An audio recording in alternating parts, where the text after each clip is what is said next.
খুব প্রচলিত কথা আমরা সবাই শুনেছি, শব্দটির উৎপত্তি সংশয় কৃত থেকে মানে হলো প্রকৃষ্ট বচন। সুদীর্ঘ সময় ধরে অভিজ্ঞতায় পাওয়া ভালো কথা একটু রূপকের আড়ালে মানুষ প্রকাশ যখন করে,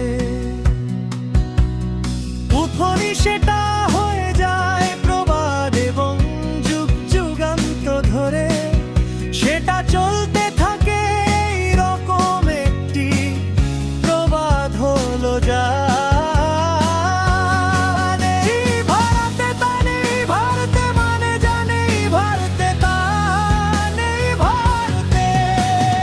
প্রথম ভারত বলতে মহাকাব্য মহাভারত অর্থাৎ মহাভারতে জানে সেইটা দ্বিতীয় ভারত।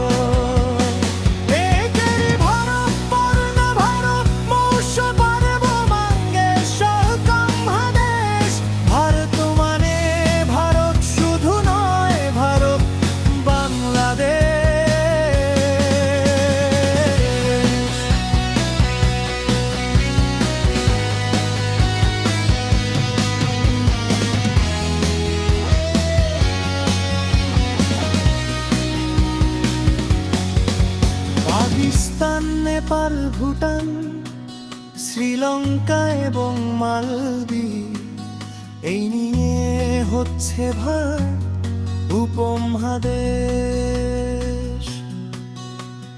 ধর্মে আলাদা হলে ভিন্ন এদের সংস্কৃতি, যে কথা বলার জন্য প্রবাদ প্রসঙ্গে এসেছি সেটাই বলি। মহাকাব্য মহাভারতে যা আছে তার সবই আছে এই ভারতে, আর মহাভারতে জানে তা কোথাও নেই। এই প্রবাদ যে বাংলাদেশের ক্ষেত্রে কি নিদারুণ ভাবে সঙ্গী,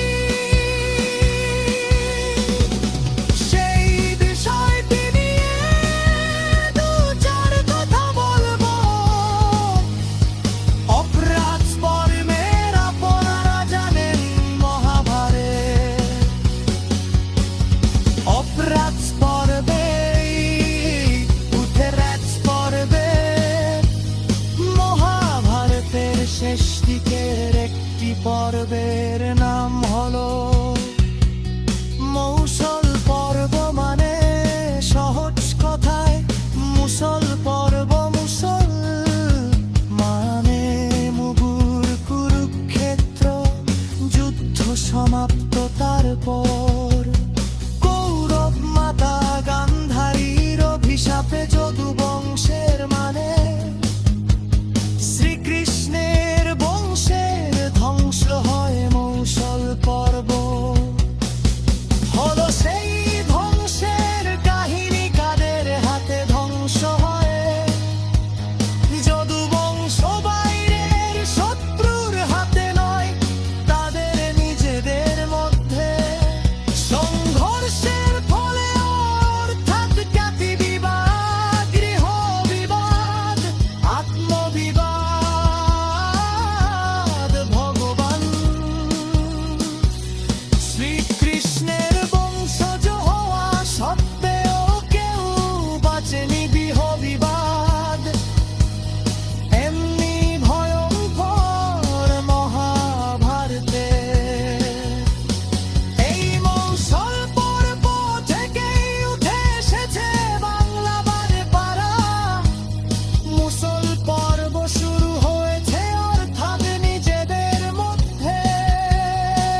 तुम प्रभेदा बंती परे जब बारारे খুব প্রচলিত কথা আমরা সবাই শুনেছি, শব্দটির উৎপত্তি সংস্কৃত থেকে, মানে হলো প্রকৃষ্ট বচন। সুদীর্ঘ সময় ধরে অভিজ্ঞতায় পাওয়া ভালো কথা একটু রূপকের আড়ালে মানুষ প্রকাশ যখন করে তখনই সেটা হয়ে যায় প্রবাদ, এবং যুগ যুগান্ত ধরে সেটা চলতে থাকে এইরকম একটি প্রবাদ। হলো যা নেই ভারতে তা নেই ভারতে, মানে যা নেই ভারতে তা নেই ভারতে।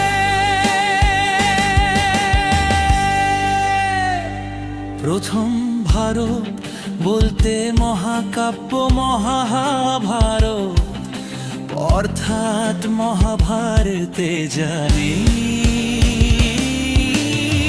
সেইটা দ্বিতীয় ভারত বলতে ভারতবর্ষ, মানে ভারতবর্ষ।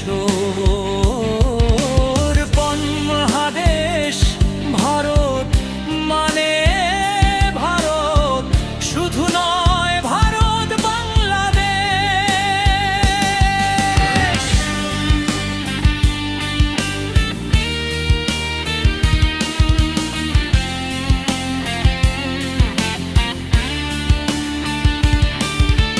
পাকিস্তান, নেপাল, ভুটান, শ্রীলঙ্কা এবং মালদ্বীপ, এই নিয়ে হচ্ছে ভারত উপমহাদেশ। ধর্মে আলাদা হলেও ভিন্ন এদের সংস্কৃতিকে, যে কথা বলার জন্য প্রবাদ প্রসঙ্গে এসেছি সেটাই বলি মহাকাব্য। সমর ভারতে যা আছে তার সবই আছে এই ভারতে, আর মহাভারতে যা নেই তা কোথাও নেই। এই প্রবাদ যে বাংলাদেশের ক্ষেত্রে কিনি দারুণ ভাবে সত্যি, সেই বিষয়টি নিয়ে দু চার কথা বলবো। হাতরাজ পর্বের অবমহারা জানেন,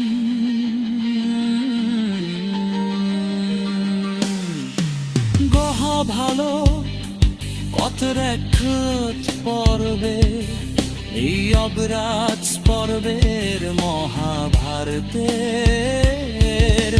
শেষ দিকের একটি পর্বের নাম হলো মৌসল পর্ব, বা মানে সহজ কথায় মুসল পর্ব। মুসলমানে মকুল কুরুক্ষেত্র যুদ্ধ সমাপ্ত, তারপর কৌরব মাতা গান্ধারীর অভিশাপে যদুবংশের মানে শ্রীকৃষ্ণের বংশের ধ্বংস হয়।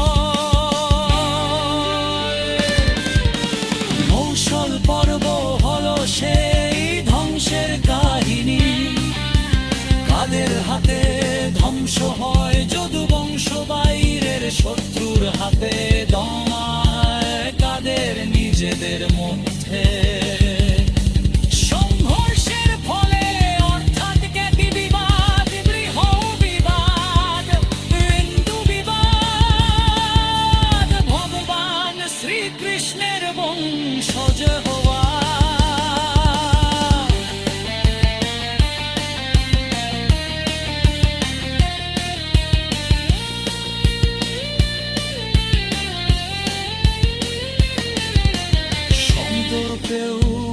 আসেনি গৃহ বিবাদ, এমনি ভয়ঙ্কর মহাভারতের এই মৌসল পর্ব থেকেই উঠে এসেছে বাংলাবাগ ধারা। মুষল পর্ব শুরু হয়েছে, অর্থাৎ নিজেদের মধ্যে সংঘর্ষের ফলের বর্ষ শুরু হয়েছে। এবার আসি বাংলাদেশ